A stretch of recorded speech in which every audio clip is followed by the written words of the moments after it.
de 2010, eu encontrei na Amazônia o ex-vice-presidente dos Estados Unidos, o diretor da maior bilheteria da história do cinema, cientistas e representantes de algumas das maiores empresas do mundo.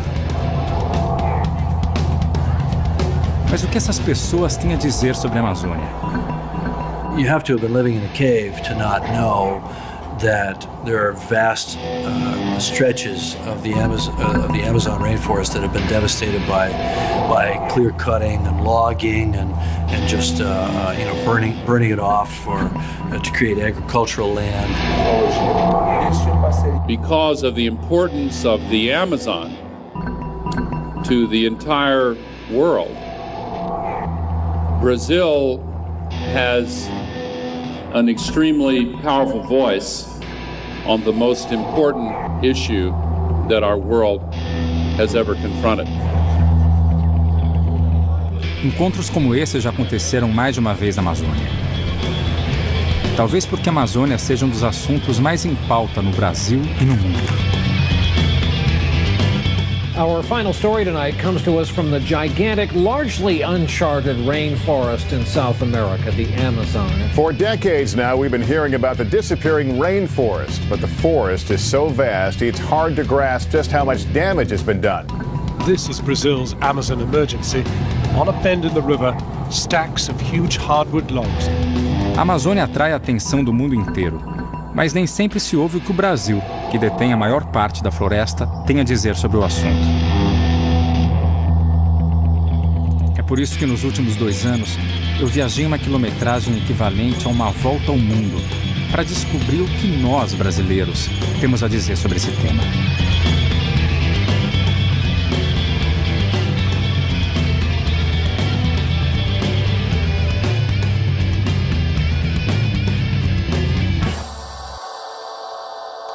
A Amazônia ocupa mais da metade do território brasileiro.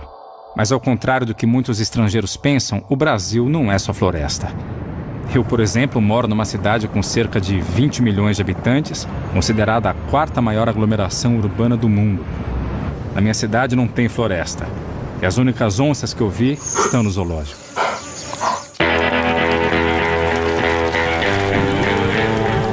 É evidente que, como cidadão relativamente bem informado, eu acho que a Amazônia não deve ser destruída. Pelo menos por 3 motivos. Primeiro, pelo aquecimento global. A estimativa do estoque de carbono da Amazônia varia entre 70 e 130 bilhões de toneladas de carbono. Então, se a gente continuar desmatando a Amazônia, né, em taxas altas, então grande parte desse carbono vai acabar indo para a atmosfera na forma de gás de efeito estufa, né, principalmente gás carbônico, e vai contribuir bastante para intensificar, tá, o aquecimento global.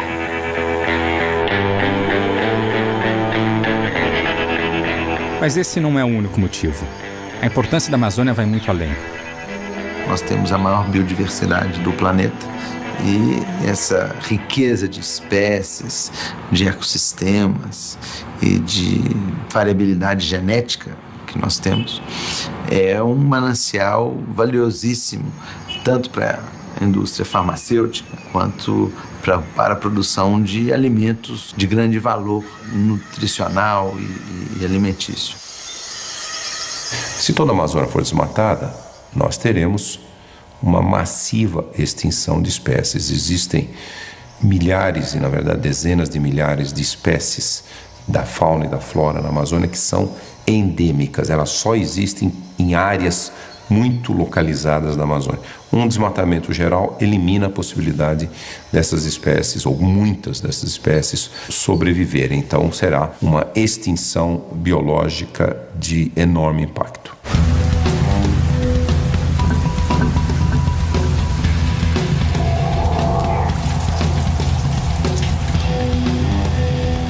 O último grande motivo é porque a água da Amazônia é o que mantém o regime de chuvas no Brasil e em outros países ao lado.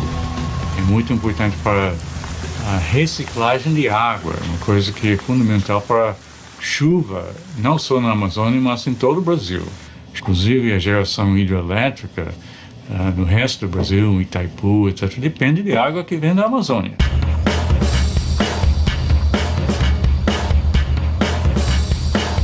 Chuva, água doce, clima, biodiversidade.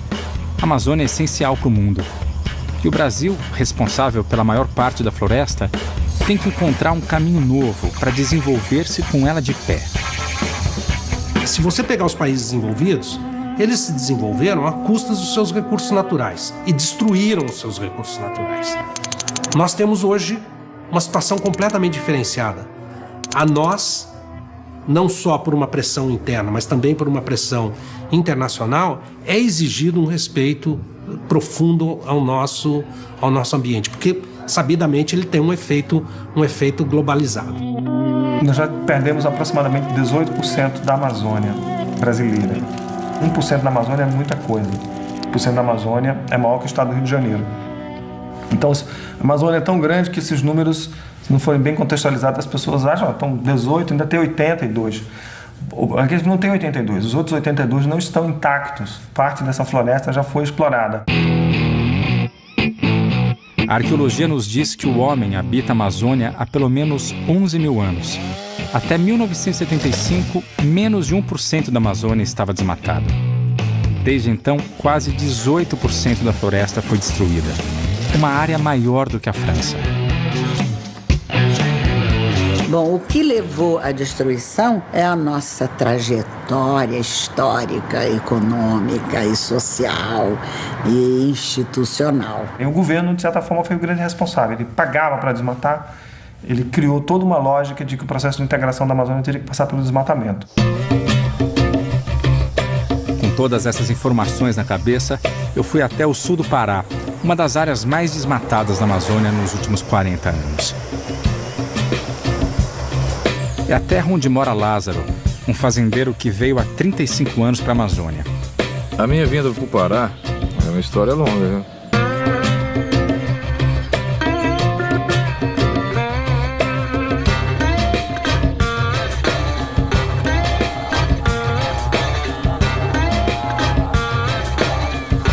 Hoje ele é um dos 425 mil fazendeiros que vivem e produzem na Amazônia. É mais um dos que chegaram aqui nos anos 70 apenas com um sonho. Mas para realizar esse sonho, ele precisava primeiro destruir a floresta.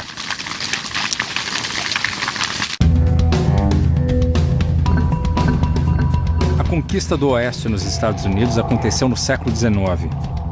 Em pouco mais de 50 anos, todos os índios já estavam mortos ou trancados em reservas. E o território de leste a oeste tinha sido devidamente conquistado. A nossa conquista do Oeste, ou melhor, do Norte, foi feita por gente como Lázaro, incentivado pela política de ocupação idealizada pelos militares. A Amazônia aparecia no imaginário do país como um vazio demográfico, diziam os militares naquela época. Um vazio demográfico que precisava ser ocupado em nome da segurança e da soberania do Brasil, etc. A população amazônica era muito pequena, né? Há alguns anos atrás. Então, aqueles que pensaram no desenvolvimento da Amazônia, pensaram na maneira de você, na ocupação dessa Amazônia. Então, eu não tenho dúvida que isso foi um fato positivo. O modelo dos militares, na época, a ideia central era boa, que era fazer a integração da Amazônia, finalmente. Eu vejo assim, que eu acho que a gente tinha que ter reconhecimento, que eu acho que nós temos muito valor por chegar aqui como chegamos, passar por tudo que nós passamos e fazer com que esse Estado saísse de uma cultura, que é uma cultura, na época extrativista, para uma cultura produtiva. Mas nem todo mundo acha que isso foi um fato positivo. A tentativa do regime militar de ocupar a Amazônia com base em critérios geopolíticos de ocupação de território foi um pesadelo. Foi um pesadelo. O problema da Amazônia é que parte das pessoas que vieram para cá, motivadas pela sua herança cultural e pelas políticas públicas, vieram para cá para desmatar a Amazônia. Nós somos obrigados a desmatar tudo Primeiro você tinha que desmatar 50% para regularizar a propriedade. Aí depois você foi obrigado a desmatar a área remanescente para você ficar livre desses movimentos de garimpeiro, esse movimento social, de evasão de terra. Porque você não tinha o Estado para te proteger. Porque o cara achava que a sua reserva era terra devoluta. E aí se dava o direito de querer entrar. Então, para você segurar aquela propriedade, você tinha que ser obrigado a tirar a reserva. Então, o que é que veio? Vem o fazendeiro fazendo aquilo que é o desbravamento da terra no estilo da destruição do pau-brasil, dos primórdios da colonização, que é colocar a floresta abaixo e faz qualquer coisa. Como é que você latifundia? É assim que você faz. Você vai lá, você derruba, você põe gado ali, faz uma ou outra melhoria, aquela terra passa a ser sua. O que eu acho e atribuo, por exemplo, como pontos negativos disso tudo, é aquilo como na própria educação dos nossos filhos, nós temos que dar liberdade com responsabilidade. O que é isso? É estabelecer limites. Né? Então, o que eu acho que não deu certo é que não foram criados juntamente mecanismos de controle que estabelecessem limites disso.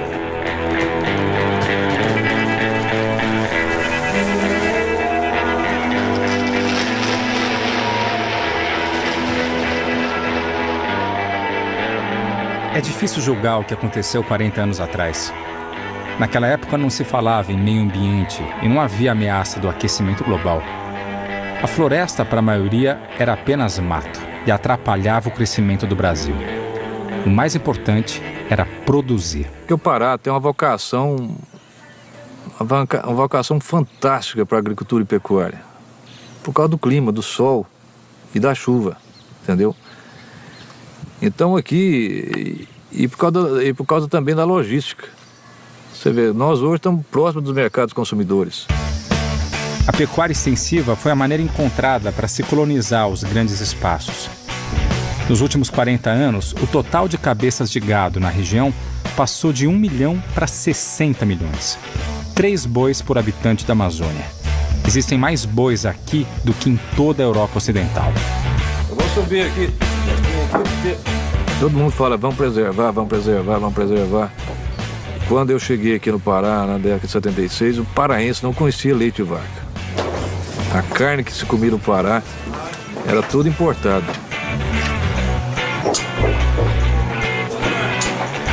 Hoje nós temos o 4º rebanho do país. O gado e a soja hoje são os 2 polos do chamado agronegócio na Amazônia, que são também 2 anomalias. Então ele faz gado porque é mais barato, porque amansa a terra e depois ele pode fazer qualquer outra coisa. Se você puder identificar o grande responsável pelo desmatamento da Amazônia, é o gado. Mas como resolver essa questão? Por um lado, mais da metade da área devastada da Amazônia é pasto. Por outro, o Brasil é o maior exportador de carne do planeta, graças, em parte, à devastação da Amazônia.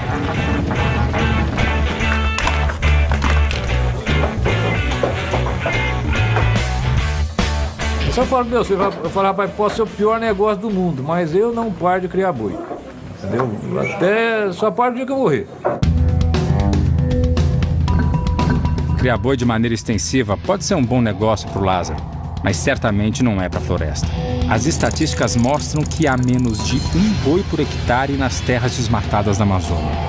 0,9 boi, se isso fosse possível, né? Substituir floresta por pecuária de baixíssima produtividade certamente não é uma atividade que deve ser recomendada para a Amazônia. Os técnicos acreditam que a produção poderia ser dobrada ou até triplicada com a ajuda da tecnologia, sem que fosse necessário cortar uma única árvore. A ideia hoje é não aumentar 1 palmo de área desmatada na Amazônia, e sim recuperar aquelas áreas que já foram desmatadas no passado, poder aproveitá-las quando da forma correta para a pecuária, no local certo, na hora certa. Mas não é tão simples assim. O desmatamento na Amazônia, embora venha diminuindo nos últimos anos, ainda é grande e se expande para novas áreas. Quando olhamos para o mapa, é fácil ver que ele forma um arco envolvendo toda a parte sul da Amazônia. O arco de desmatamento é um crescente, onde mais de 80% do desmatamento até hoje tem acontecido. Só que nos últimos anos, os dados, por exemplo, nos últimos 2 anos, se mostra claramente de que o grosso está saindo de lá e está subindo no Pará, né? Inclusive ao longo da rodovia BR-163, mesmo sem ter asfalto ainda.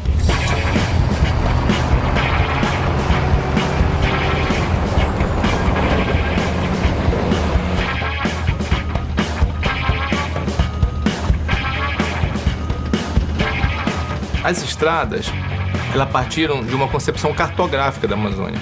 Qual foi a diretriz? Vamos colocar os pontos não navegáveis dos rios. É um conceito muito rústico, muito primário e agressivo para a Amazônia. Bom, a BR-163 tem 40 anos e até hoje não foi concluída. Os fazendeiros, os extratores de madeira, que são os principais personagens no lado paraense da BR-163, eles chegaram a construir 600 quilômetros de estrada absolutamente clandestinas. A lógica do avanço da fronteira do desmatamento começa, obviamente, com uma personagem bem conhecida, a motosserra. São os madeireiros que avançam sobre novas áreas, abrindo caminho para outros que vêm atrás. Então, o governo vem há vários anos batendo na tecla de que a BR-163 vai ser ocupação ordenada, que vai ser precedida da criação das reservas, que vai ser precedida da definição do zoneamento. E justamente ali que esse ano é o foco do desmatamento. O município de Novo Progresso, no meio da rodovia, é o campeão de todos os municípios do Brasil em termos de desmatamento. A construção de estradas é um assunto controverso na Amazônia. Por um lado, elas servem para abrir novas áreas ao interesse dos madeireiros ilegais, aumentando o desmatamento. Elas formam aquilo que é chamado de espinhas de peixe. Mas, por outro lado, elas são a única forma de parte da população chegar a um hospital, em caso de necessidade, e usar de outros serviços das cidades grandes. Além disso, são uma das únicas maneiras do Estado chegar a regiões totalmente sem lei.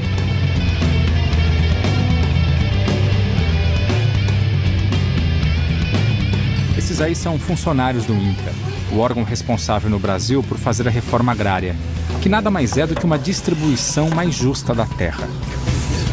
Eu encontrei com eles nesse restaurante de beira de estrada, a 400 quilômetros de Santarém, na BR-163. Nosso destino é justamente a cidade de Novo Progresso, a nova capital do agronegócio e, consequentemente, do desmatamento e do conflito. Os pequenos produtores, né, eles estão localizados em áreas que são menos favorecidas, né, mais distantes do eixo da BR. Com a questão da ocupação desordenada, a gente vê os grandes apertando os pequenos e os pequenos estão ficando cada vez mais longe das comunidades ou das cidades, né? Dificultando seu acesso, transporte, escoamento de produção. O pequeno hoje, qual foi a alternativa para que ele tivesse o seu direito reconhecido? Foi colocá-lo em projetos de assentamento, né? Foi a criação de projetos de assentamento. O INCRA foi criado pelo governo em 1970 para tentar mediar a luta pela terra. Esses conflitos foram e são o resultado da política de ocupação da Amazônia adotada pelos militares. Eu tinha uma visão muito simplista da Amazônia. Eu esperava chegar aqui e encontrar o lado bom e o lado ruim de cara. Isso foi muito difícil para mim compreender, né? Nos primeiros 6 meses, 1 ano em que eu vivi aqui, a impressão que eu tinha é que era uma guerra de todos contra todos e que eu não sabia de que lado eu estava. Né? De que lado o INCRA estava, de que lado o governo brasileiro estava, enfim. Até mesmo porque nessa guerra de todos contra todos, esses diversos agentes em oposição entre si, o Estado também tem uma atuação ambígua, né? Ambígua e contraditória, que isso é da natureza do Estado, né? Ter trazer vários interesses para o seu bojo, né? Então, ora ele atua do lado do agronegócio, ora ele atua do lado da reforma agrária. O Fagner é um cara muito idealista. Ele tem 26 anos, curso superior, saiu da sua vida confortável no Rio Grande do Sul e se mudou para Santarém, no Pará, com o objetivo de ajudar na reforma agrária. A correlação de forças aí é muito desigual, né? Nós estamos brigando com um facãozinho, né, contra todas as armas do poder econômico, do poder político, né, e muitas vezes do próprio judiciário, da própria estrutura estatal, né, que é toda ela voltada para a conquista das fronteiras agrícolas, para a agregação de riquezas, né? Então, nós estamos lutando contra a força do sistema.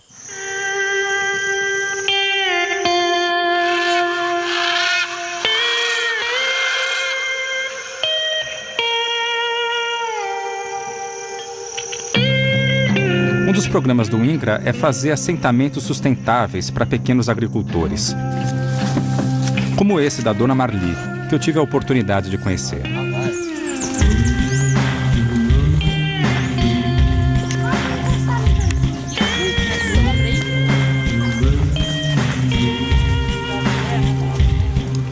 Hoje, o pequeno agricultor depende basicamente do apoio do Estado. E o apoio do Estado para o pequeno agricultor tem um nome: INCRA. Seu nota de comprido, assim, né? Que nem esse. Esse assim, para lá. Minha leitura eu tenho, né? Não, assim não se importa não. Dona Marli, o nosso trabalho hoje aqui é fazer uma vistoria rapidinha para identificar o que a senhora tem de benfeitoria, criação, plantações, né? Porque a gente está na iminência de pagar os créditos, apoio inicial e habitação no projeto. Tá, Dona Maria? Era isso que a gente precisava com a senhora. De quem está morando. Muito obrigado. Eu que agradeço. Nós temos que seguir aí. Tá. Até outro dia. Esse modelo de assentamento, ele tem algumas peculiaridades. Ele demanda grandes áreas, demanda áreas riquíssimas, né? Então ele entra na disputa com outros interesses. Tanto para mim é alegria estar aqui. Apesar desse assentamento ainda não ser completamente legalizado, né? Que eu espero que a hora que ele tiver mesmo, assim, falar, olha, agora é assim sim, né? Agora tá certo, né? O que pertenceu a fazendeiro já foi, e já é dele, ele tá resolvido com a vidinha dele lá, e vocês com a de vocês aqui, com seus sitinhos, plantando, criando. E esse é o meu sonho, e ficar em paz, né? Esse é um dos pontos chaves que tem que ser trabalhados na Amazônia, a questão da posse da terra, de quem é a terra. Quando eu falo para um produtor que ele tem que recuperar a nascente dele, ele tem que ter certeza de que ele é dono da terra. Se ele tiver certeza de que ele é dono da terra, com certeza ele vai ter ainda mais interesse em preservar. Se ele acha que um dia ele vai perder aquela terra, ele não vai investir para manter aquela terra a longo prazo. Ele vai pensar só em tirar, porque um dia ele pode não ser dono daquela terra. Um dos trabalhos do INCRA é mapear as propriedades na Amazônia. No futuro, ainda bem distante, o governo será capaz de comparar os mapas da devastação com o mapa das propriedades.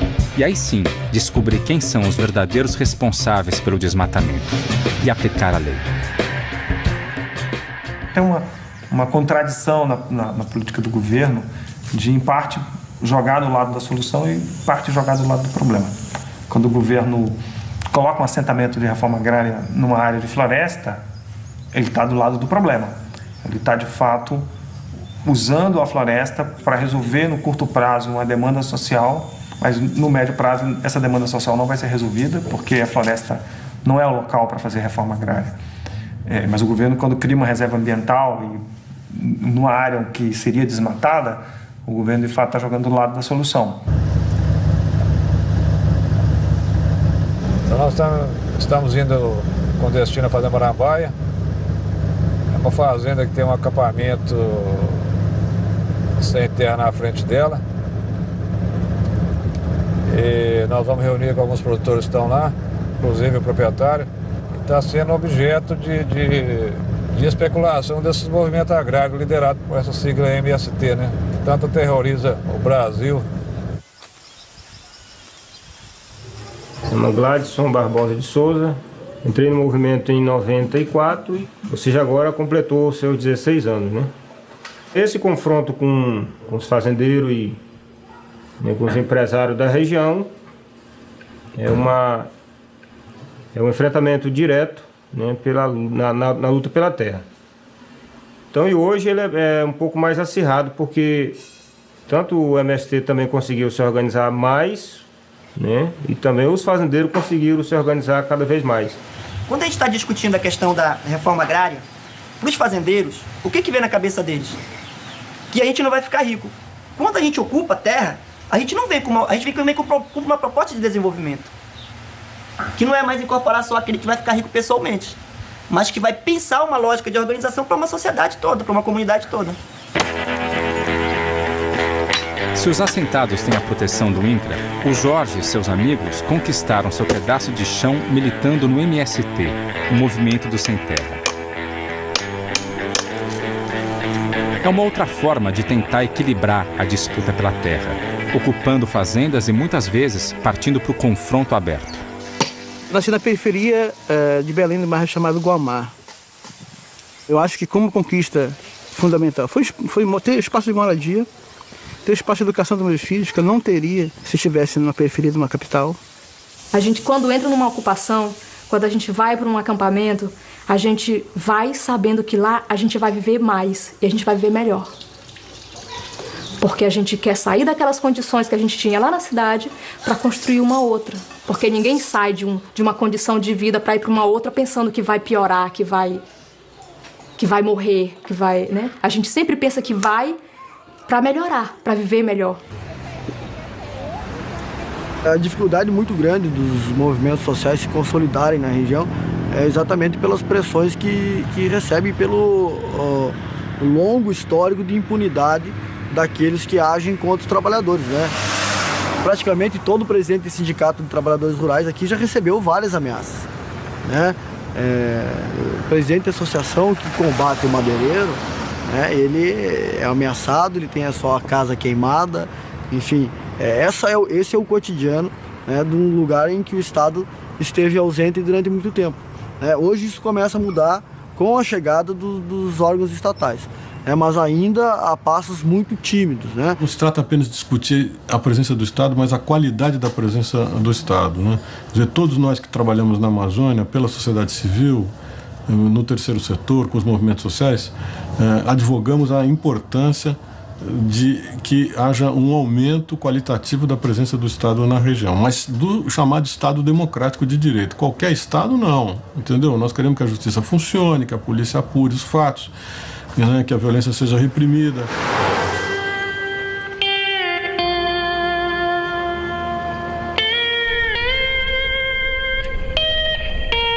Ô, pessoal. Como é que tá? Vamos, senhor? Oi? Beleza? Tá tudo bom? Oi.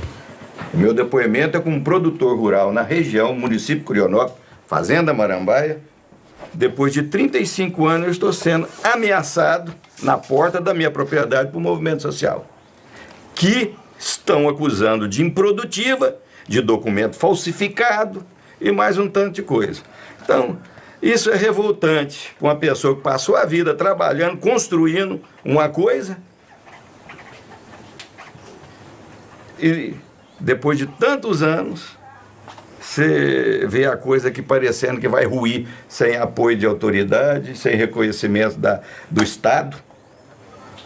Do seu trabalho, para que faça do meu trabalho, como de todos os nossos vizinhos que estão na mesma situação. É o que nós estamos vendo acontecendo no sul do Pará. Infelizmente, essa é a realidade. Nós, produtores rurais,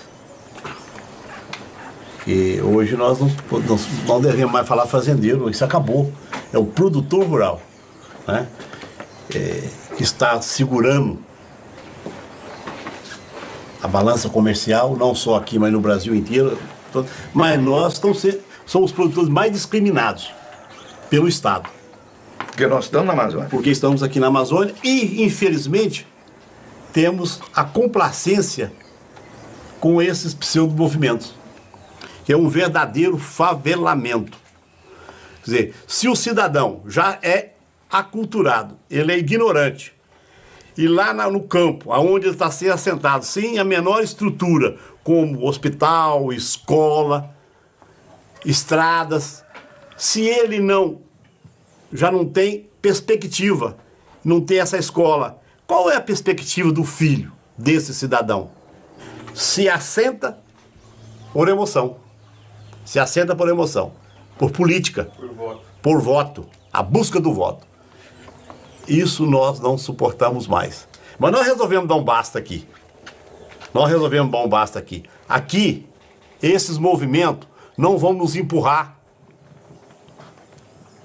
1 metro, não. Vai ser difícil.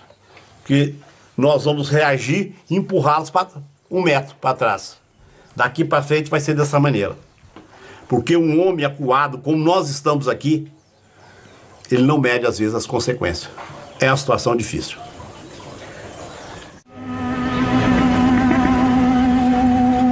A história da ocupação do território, tanto pelo fazendeiro quanto pelo pequeno produtor, tem um início em comum: a grilagem da terra. A grilagem consiste no ato de se falsificar um documento de terra, né? Ela tem esse nome porque o processo mais rudimentar que se tinha disso, a forma mais arcaica de se grilar um papel, era produzir um papel, colocar numa gaveta cheia de grilos. Aqueles grilos ficavam ali, né, comendo e defecando naquele papel por alguns meses. Quando eles abriam a gaveta, aquele papel tinha uma aparência de um papel autêntico, de um papel velho, enfim, né, de um título que estaria armazenado num cartório há muito tempo, né? Então a grilagem, em estrito senso, ela é isso, é a falsificação de documentos de terra para dar uma aparência de legalidade àquela área que foi apropriada por métodos não legais. A lógica é a seguinte: o grileiro vem, demarca um pedaço de terra e registra em algum pequeno cartório local. Em seguida repassa a outro comprador, que vende para outro, que vende para outro. Em pouco tempo fica quase impossível rastrear o começo dessa fraude e saber como uma porção de terra do governo acabou virando propriedade particular. Foi esse mecanismo que gerou os chamados 4 andares de registros de terras no Pará, 4 vezes o tamanho do estado.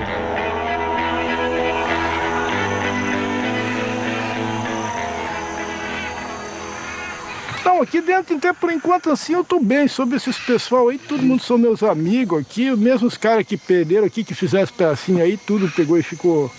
Ficar tudo bem, não teve problema algum. Tem que manter essa harmonia aí com o pessoal, né? Com os assentados, que começando aquele negócio de ameaça, de briga aí, fica ruim. Não, mas é que naquele tempo que não queria que eles entravam aqui, eu tenho que ameaçar, porque se eu não ameaçava, vieram uma vez com 3 espingardas aí, falei, mas rapaz, vocês estão aí ficando besta.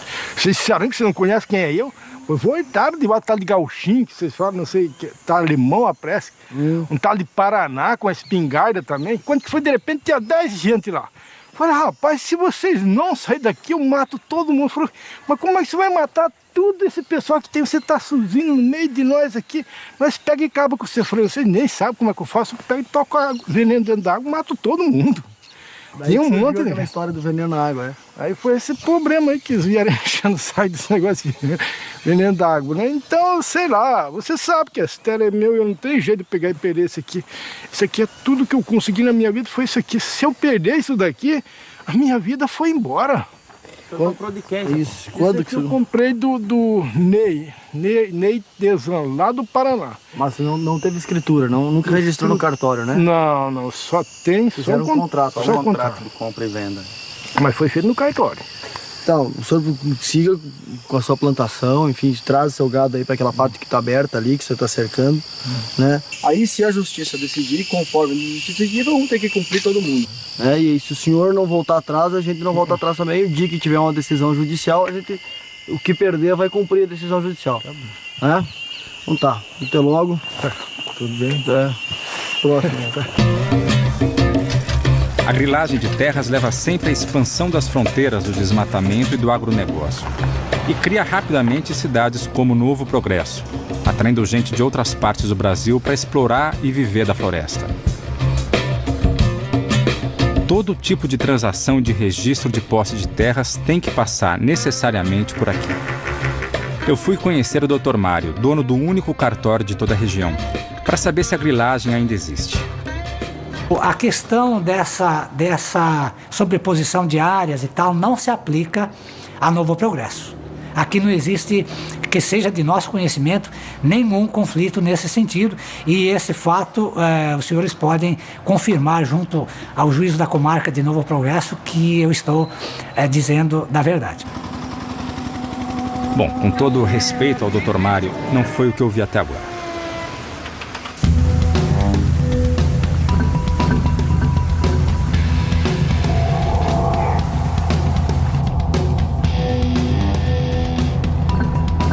Mas seria simplificar tudo o que vi, dizer que o problema da Amazônia está somente na pecuária extensiva ou na propriedade legal. Ao longo dos milhares de quilômetros que percorri, pude ver o quanto a miséria pode ser um fator de destruição da floresta.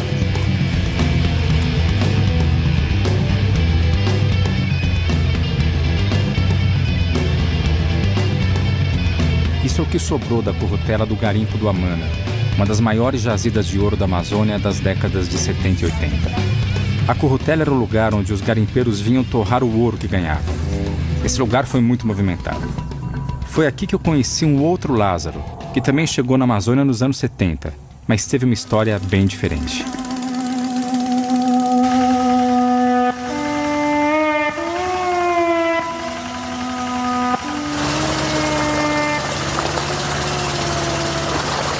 Bom, garimpo para mim, a princípio foi assim uma febre, um mal, entendeu?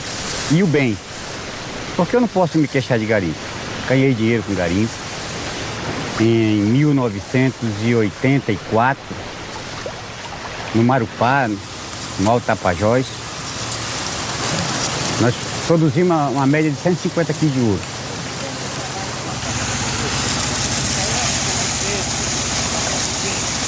Vim de uma família humilde e de repente eu era um empresário bem sucedido na Amazônia. Cheguei em Maués, 3 aviões, pista, bastante máquinas, 60 homens trabalhando para mim. Eu comprei uma transportadora em Santarém, escritório em Belém, em São Paulo, na Vila das Patas. Eu tinha uma transportadora, uma Transnorte. Eu tinha 3 aviões, eu tinha um barco de linha de Maués a Manaus. Em uma semana eu produzi 12 quilos de ouro. E eu nunca tinha visto tanto dinheiro da minha vida. Era uma pasta e outra pasta no jornal, embrulhado com jornal. E eu fiquei perturbado a cabeça. Eu cansei de entrar embaixo do chuveiro pensando que eu tinha tirado minha roupa. E eu ligava o chuveiro quando eu vi eu estava vestido, porque eu nunca tinha visto isso.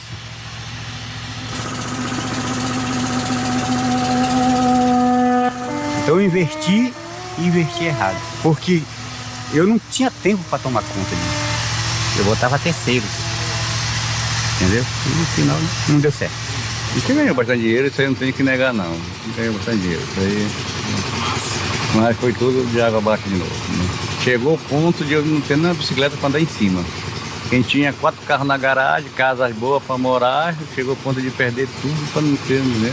E isso não foi coisas erradas que eu fiz não, foi negócios errados, investindo, porque garimpa 5 meses de idade e tira, entendeu? Se você, digamos, não está produzindo e quer continuar, por isso que eu digo, garimpo é um jogo, de repente você fica sem nada. A minha idade, o tempo passou, eu não tenho mais como arranjar um emprego na cidade, você sabe que é muito difícil.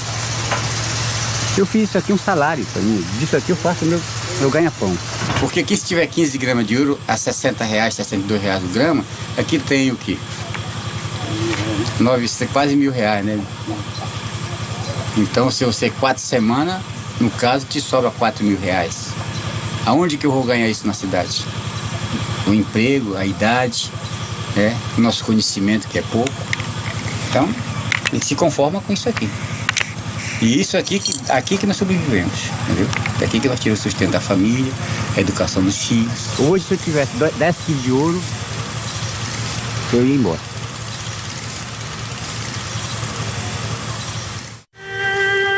A vida incerta do garimpeiro ainda atrai muita gente. Existem mais de 1.300 pontos de garimpo ilegal em toda a Amazônia, muitos deles dentro de terras federais ou de reservas indígenas. É uma febre que deixa muitas marcas. A Amazônia sempre foi um celeiro de aventureiros, né? De urubus, de abutres. Chegam lá, exploram e vão embora. E deixam a população, enfim, à míngua. Por tudo que vi, é difícil discordar do grande escritor Milton Ratum. Mas talvez uma possibilidade de mudança esteja num fenômeno recente da história da Amazônia: a urbanização.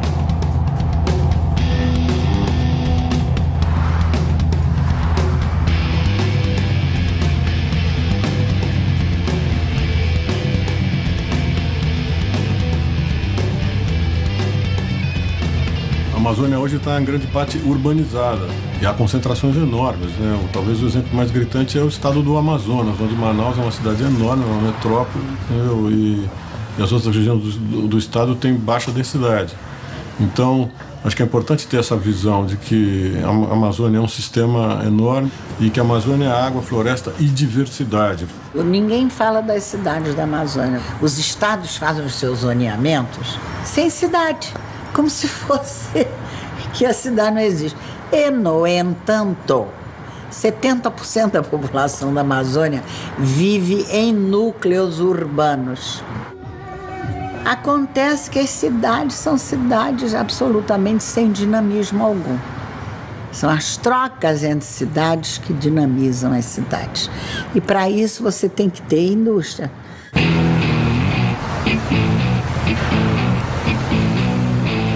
É possível perceber que a Amazônia hoje é bem mais do que a floresta. São centenas e centenas de cidades que abrigam a maior parte dos cerca de 25 milhões de habitantes da Amazônia. E eu me pergunto, no meio de tanta cidade, onde estariam os povos da floresta?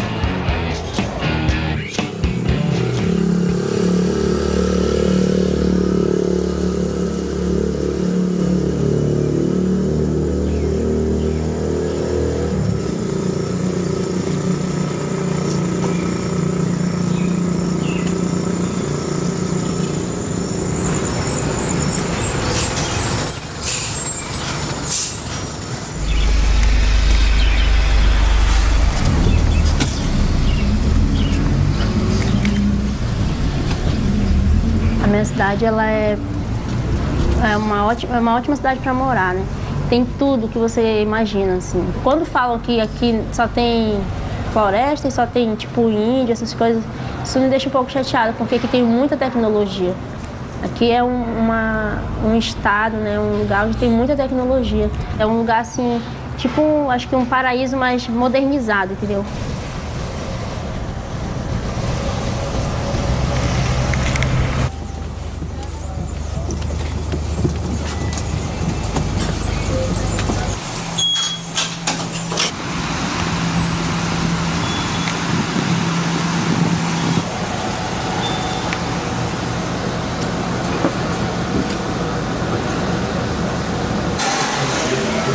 Para mim, a Amazônia, ela é tipo como se fosse uma joia que você tem que proteger, né? Uma joia que todo mundo quer. Todo mundo quer esse diamante, como se fosse um diamante muito valioso, que todo mundo quer, todos os outros países, né?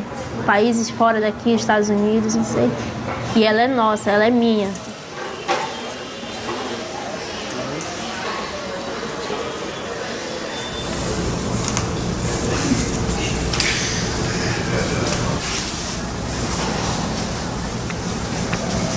O distrito industrial onde Alice trabalha chama-se Zona Franca de Manaus e foi criado há mais de 40 anos.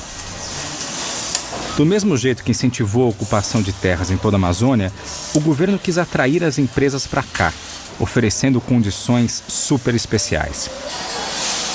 De certa maneira, isso funcionou. Hoje existem mais de 450 empresas de alta tecnologia em Manaus. Tudo muito bom, né? O problema é que a tecnologia... Bom, essa vem de fora. Ainda são poucos os centros de produção científica da Amazônia.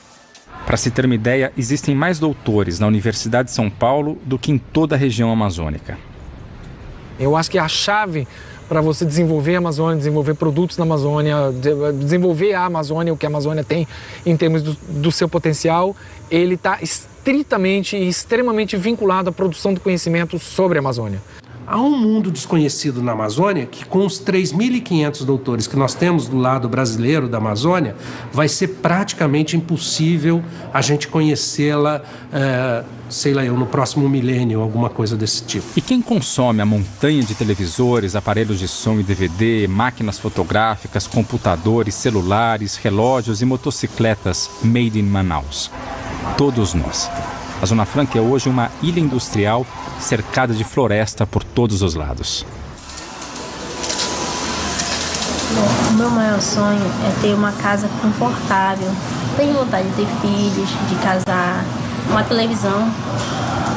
carro, computador, comprar geladeira, comprar tudo da melhor qualidade, entendeu? Tudo da melhor qualidade, porque um dia eu posso chegar e levar minha mãe na minha casa, olha, essa é a minha casa, isso é o que eu conquistei. Eu descobri que a Alice tem sonhos não muito diferentes dos meus. Na verdade, ela tem sonhos iguais a quase todo mundo. Mas para ter tudo isso, tem que produzir, tem que ter matéria-prima. E uma grande parte das matérias-primas mais importantes para a economia do Brasil e do mundo está escondida no subsolo da floresta. Para começar, a Amazônia é extremamente rica em vários tipos de minérios. No Pará, por exemplo, está a maior mina de minério de ferro a céu aberto do mundo. Desse pequeno ponto, que representa 0,01% da área total da Amazônia, saem cerca de 100 milhões de toneladas de minério por ano. Hoje, o minério de ferro daqui abastece os 4 cantos do planeta. Ou seja, gente do mundo todo é beneficiada pelo subsolo amazônico. E sem minério de ferro, nossa vida urbana simplesmente não existe. Não há carros, televisão, computador, geladeira, prédios e cidades. A outra matéria-prima essencial para manter o nosso estilo de vida é um velho conhecido, o petróleo. A Amazônia também tem petróleo. A 650 quilômetros de Manaus fica o principal polo de produção da região, Urucu.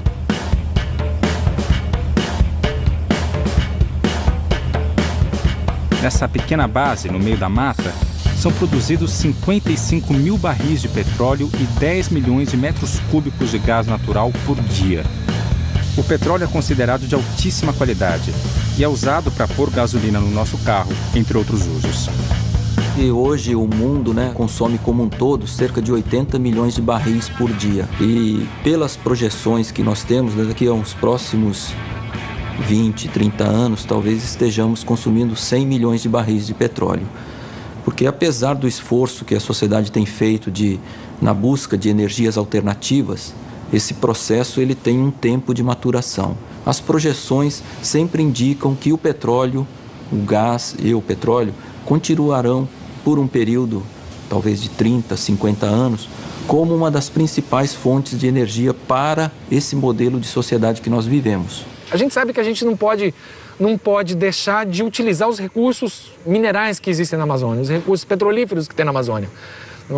Seria uma estultice de quem quer que seja você dizer que você tem que preservar, colocar uma redoma em cima disso e não utilizar. Não dá.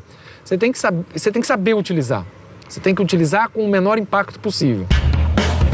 O nosso estilo de vida coloca pressão sobre a floresta. Disso eu não tenho mais dúvidas. Mas, ao mesmo tempo, é impossível pensar que estejamos preparados para abandonar essa maneira de viver. O que eu chamo de desenvolvimento? Só mais? Só ter?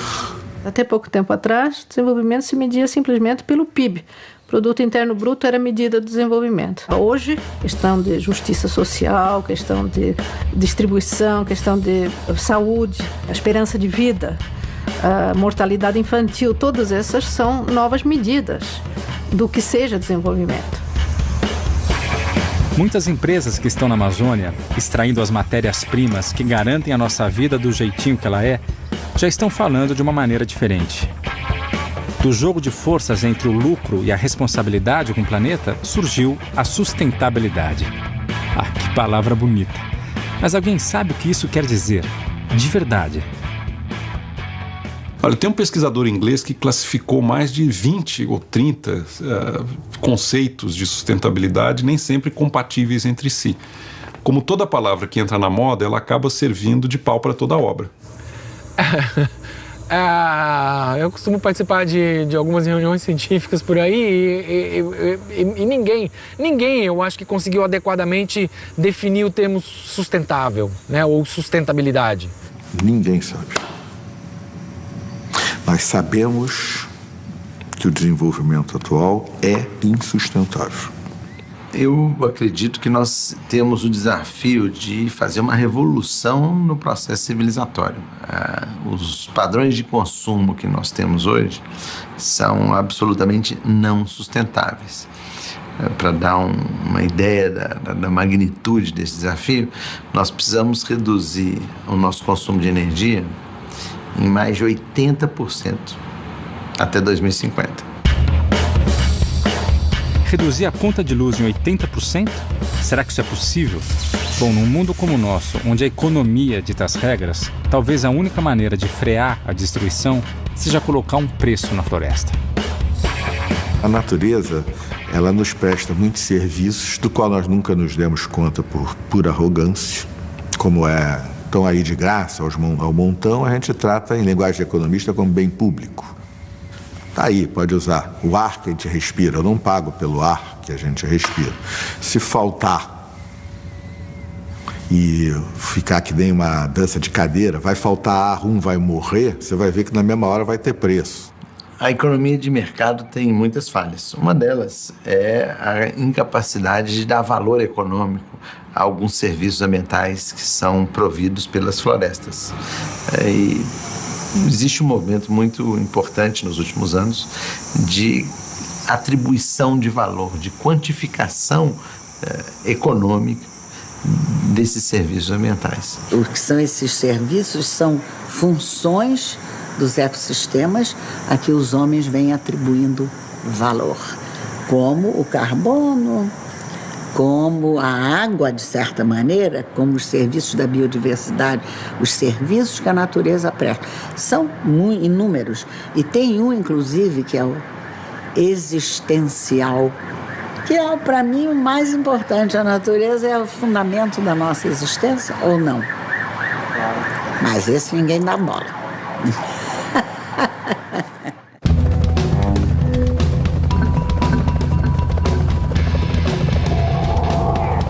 Muita tinta já foi gasta para falar da relação entre o homem e a natureza. Mas talvez um dos capítulos decisivos sobre essa relação esteja sendo escrito hoje na Amazônia, a partir das investigações da arqueologia.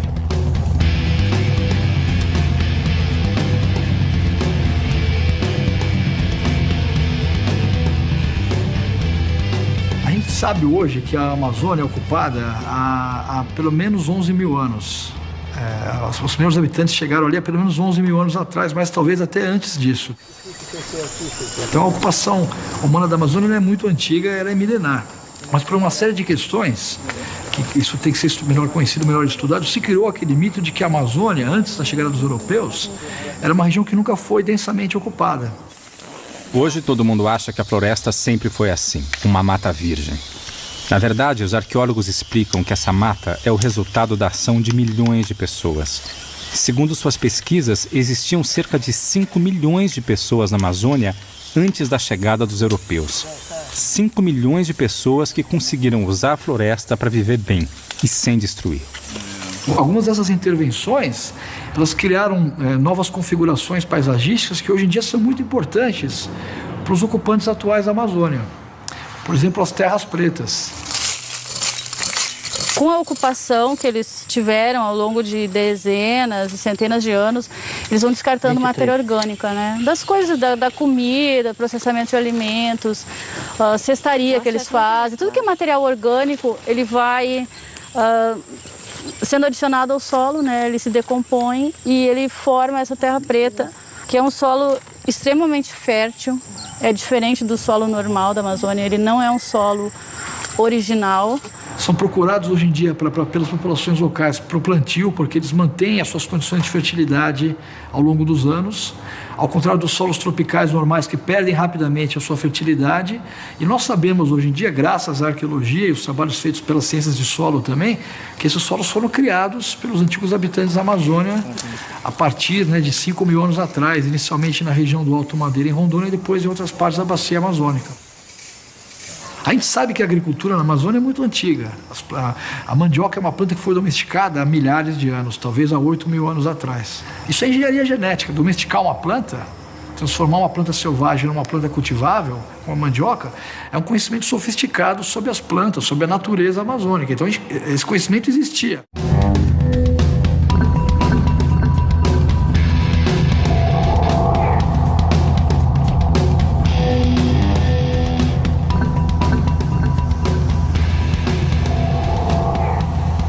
Pensando em como 5 milhões de pessoas conseguiram viver na Amazônia sem destruí-la, resolvi fazer uma longa viagem até alguns dos herdeiros diretos das antigas civilizações amazônicas, os índios.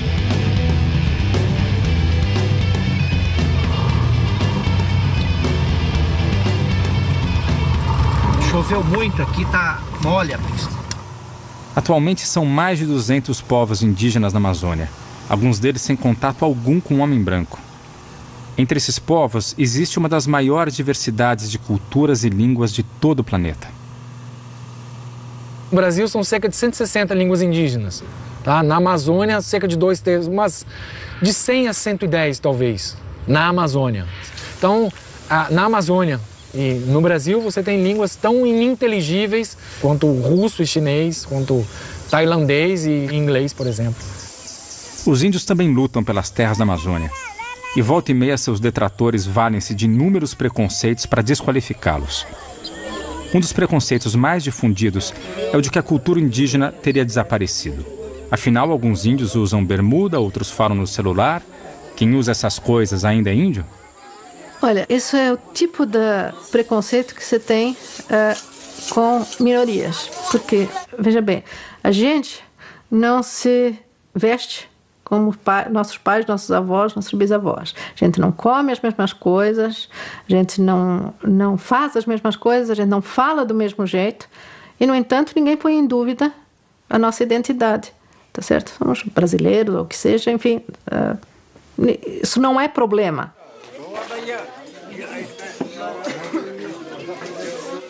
Mas para os índios, se tem uma imagem de que eles têm que ser aquela coisa do século XVI. Quer dizer, andarem pelados, usarem arco e flecha ou borduna, né? E, enfim, mostrarem performaticamente que são aqueles índios que a gente espera. Só que a história passou para eles também, tanto quanto passou para nós. E quem é que diz que uma sociedade é indígena ou não? Então, o que constitui uma sociedade indígena? E aí eu acho que a resposta é o seguinte, é exatamente essa consciência de uma continuidade histórica, né, com uma sociedade pré-colombiana, uma sociedade que estava aqui antes dos outros.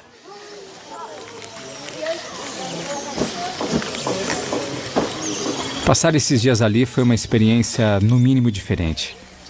Eu já viajei para vários países do mundo e nunca achei que estivesse num universo tão distante.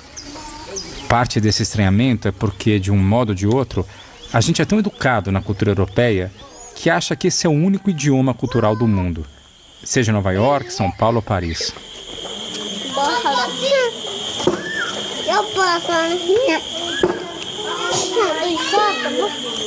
Quando eu cheguei, eu não sabia falar na língua, e aí fiquei dependendo da ajuda de uns poucos intérpretes.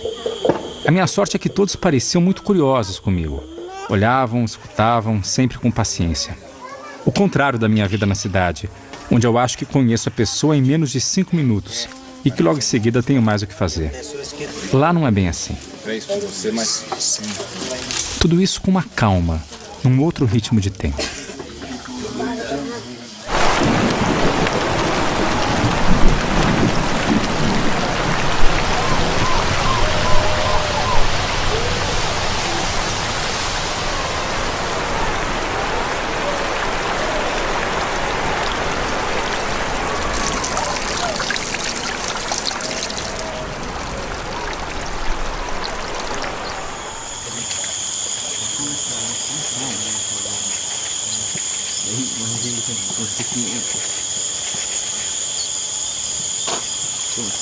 A floresta é a casa do povo Yanomami. Se chama floresta. Nós chamamos Uriri, onde que os povos Yanomami vivem há muitos anos, caçar, coletar, cuidar. Então essa para nós é diferente. Além disso, a luz é outra, o calor é outro, a umidade é outra, o ar é outro.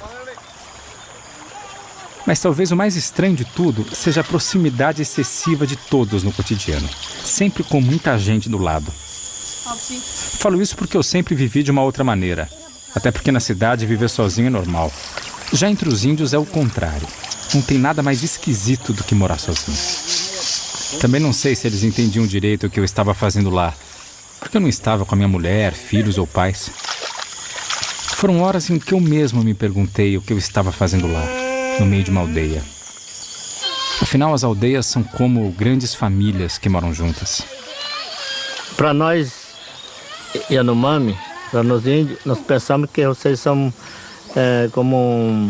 não pensa nada. Só pensa de andar, se pensa de trabalhar, se pensa de resolver, tirar documento, resolver problema. E para nós, você não está pensando no futuro. Um branco, ele não ama a terra. Ele não ama a floresta. Desenvolvimento, desenvolver um povo, desenvolver uma criança, filho.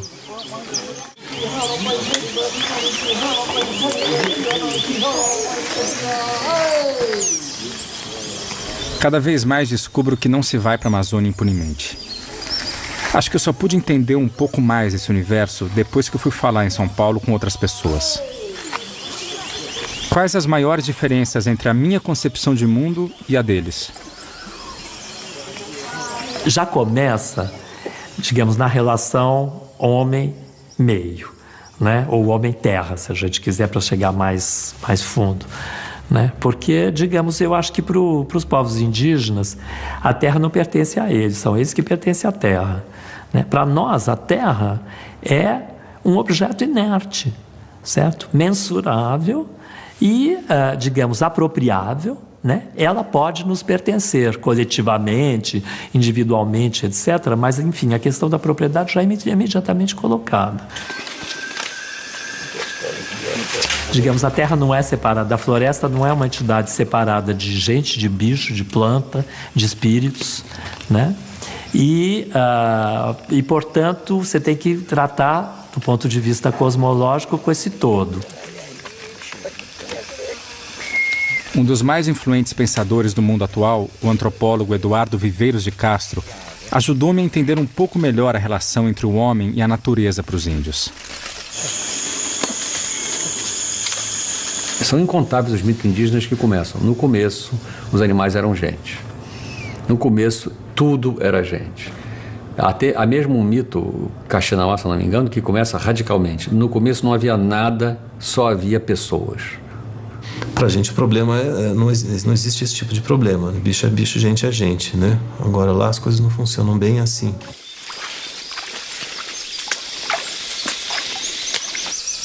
Os índios americanos, como milhares de outras culturas tradicionais do planeta, eles entendem que a espécie humana não tem o monopólio da alma. Ou, para falar como os índios às vezes falam para a gente, para simplificar, tudo é gente, todos os animais são gente, planta também planta é gente, tudo é humano, né?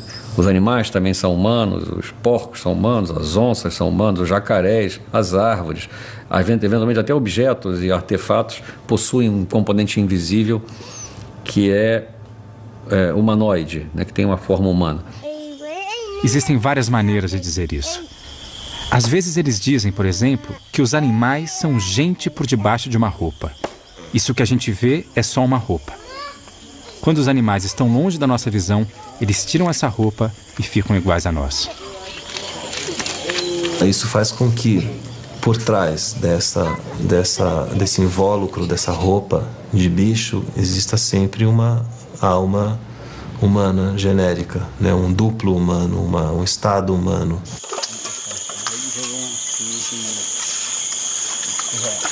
Dizem os índios que isso gera uma série de consequências e indagações. Por exemplo, o que nós comemos quando comemos os animais? O que matamos quando matamos animais e derrubamos árvores?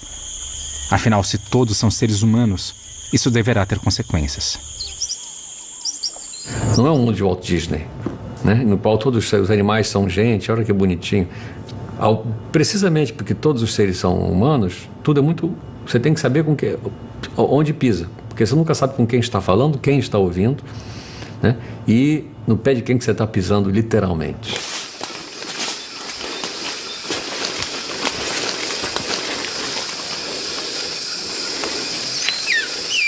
Não se faz nada impunemente, dizem os índios. Viver é muito perigoso. E é preciso muito cuidado para não ofender esses outros seres humanos, essas outras gentes na concepção deles. Não porque o universo seja frágil, mas porque, ao contrário, nós somos muito mais frágeis. É preciso medir e pesar as consequências do que se faz, uma vez que a vida envolve uma troca de vidas e de mortes. O universo se torna extremamente interessante e extremamente perigoso. Então, a ideia de que o universo é essa coisa cinza, tediosa, no qual nós só podemos falar conosco mesmo, não temos diálogo com ninguém mais, porque nenhuma outra espécie, porque nós somos sozinhos no universo. O nosso é famoso, como dizia o Pascal, o silêncio dos espaços infinitos me apavora, porque é como se a espécie humana estivesse inteiramente só na criação, porque só nós fomos criados por Deus desse jeito. O resto é essa coisa aí que a gente vê que é totalmente... É como se o resto da vida fosse toda morta, sob o aspecto espiritual. Né? A criação, toda a vida é morta, espiritualmente não tem vida, só tem vida material. Só nós temos a vida espiritual, então estamos reduzidos a só falarmos conosco mesmo. Né? Então o humano está reduzido a um monólogo, digamos, da espécie. A espécie humana é monológica, ela só pode falar consigo mesma, ou com Deus, que é a sua, em suma, né, o seu respondente, o seu interlocutor, o seu único interlocutor. O silêncio dos espaços infinitos me apavora. Essa frase, lembrada pelo antropólogo, me lembra a primeira vez que vi a Amazônia do alto. E sintetiza bem algo que percebi ao longo dos milhares de quilômetros que percorri para fazer esse filme. Para mim, se existe algo que guardo da experiência com os índios e de toda essa viagem, é que nunca estamos sozinhos diante da Amazônia. A Amazônia vive. E se ela quiser, pode dar um ponto final nessa nossa vontade de moldar o universo ao que achamos que ele deve ser. O silêncio dos espaços infinitos ainda vai fazer-nos calar a boca.